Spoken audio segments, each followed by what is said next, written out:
Bonsoir, bienvenue dans le 19-20. Avant de retrouver votre édition régionale, regardons ensemble les titres de l'actualité nationale et internationale. Il fait partie du patrimoine provençal, mais il est menacé. Le savon de Marseille est en danger, l'appellation n'est pas protégée, le produit est donc largement imité et les deux dernières fabriques de la ville sont en grande difficulté économique. Les habitants ont donc décidé de se mobiliser pour soutenir la production locale. Philippe Fabrègue et Sylvie Garat. Il faut sauver le savon de Marseille. C'est l'objectif que s'est donné un informaticien marseillais de 19 ans. Il vient de lancer une pétition sur Internet. Mon métier, c'est entrepreneur de la nouvelle technologie, mais en tant qu'habitant de cette ville, en tant qu'entrepreneur, je suis attaché au patrimoine régional et provençal.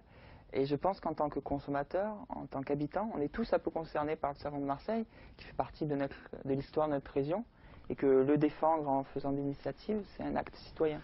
En 48 heures, cette pétition a déjà recueilli près de 800 signatures.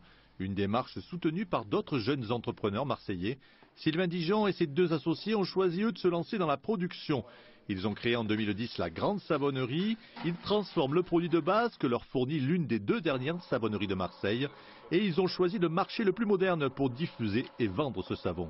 Notre initiative en 2010, ça a été de s'emparer de ce produit. On est marseillais à la Grande Savonnerie, on est profondément marseillais. Ça a été de s'emparer de ce produit qu'on connaît de nos grands-mères, de nos parents, qu'on a toujours utilisé, qu'on a toujours eu chez nous.